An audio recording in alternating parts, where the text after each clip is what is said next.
Ibikoresho 10 hackers bakoresha cyane ku isi. Abantu benshi batekereza ko hacking ari ibintu bikorwa n'abantu bafite ubuhanga bwihariye cyane, ariko ukuri ni uko hari ibikoresho cyangwa se tools byifashishwa n'abahanga ndetse n'abiga hacking. Hari ibikoresho bifasha mu kwiga cyber security, hari n'ibishobora gukoreshwa nabi. Uyu munsi tugiye kureba ibikoresho 10 hackers bakoresha cyane ku isi n'uko bikora mu buryo bworoshye. Icya mbere ni Nmap. Nmap ni igikoresho gikoreshwa mu gusuzuma network. Gishobora kukwereka devices ziri ku murongo umwe wa internet, port zifunguye, naho system ifite intege nke nk'uko umuntu agenzura imiryango y'inzu ye areba ko hari ikinguye. Kabiri ni Metasploit. Metasploit ni kimwe mu bikoresho bikomeye cyane. Gikoreshwa mu gushaka no kugerageza ibyuho cyangwa se vulnerabilities muri system. Abahanga ba cyber security bagikoresha mu kugerageza umutekano w'ibigo, nk'igikorwa cyo gupima niba urugi rwawe rufunze neza. Gatatu ni Wireshark. Wireshark ikoreshwa mu gukurikirana amakuru anyura kuri network.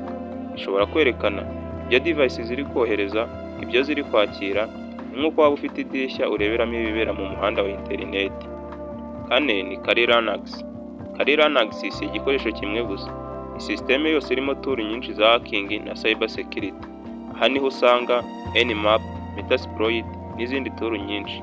Niyo mpamvu ikoreshwa cyane n'abiga ethical hacking.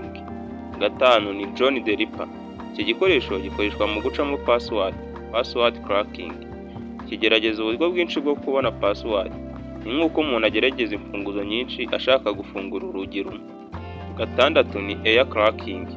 Air cracking ikoreshwa mu guhackinga Wi-Fi network. Ishobora gufasha kumenya niba Wi-Fi yawe ifite umutekano cyangwa ifite intege nke. Niyo mpamvu abahanga bayikoresha mu gusuzuma Wi-Fi. Karindwi ni Burp Suite. Burp Suite ikoreshwa mu gusuzuma umutekano wa website. Ishobora kumenya aho website ifite ikibazo, ni nk'uko ugenzura inzu yawe ureba ahashobora kunyuramo abajura. Umunani ni CMAP. CMAP ikoreshwa mu guhiga ibyibo biri muri database za website. Iyo website ifite ikibazo, akaba ashobora kubona amakuru cyangwa kuyahindura. Niyo mpamvu security aba ari ingenzi cyane. Icyenda ni Hydra.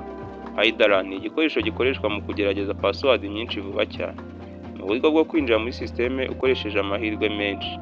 Ni nk'uko umuntu agerageza imfunguzo zose ashaka rumwe rukora. Icumi ni Social Engineering Toolkit. Iki ni igikoresho gikoreshwa mu gushuka abantu aho gukoresha mashini gusa. Gishobora gukora fake page, fake message, uburyo bwo kubona amakuru ku bantu. Mu by'ukuri hacking nyinshi ikomeye nishingiye kuri mashini gusa, ishingiye ku muntu.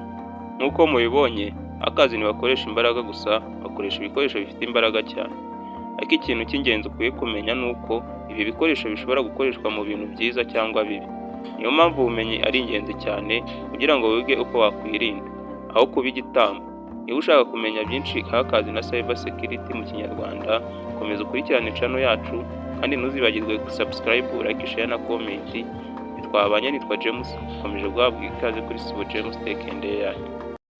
Kwiga AI mu buryo bworoshye, subscribe Sibo James Tech and AI.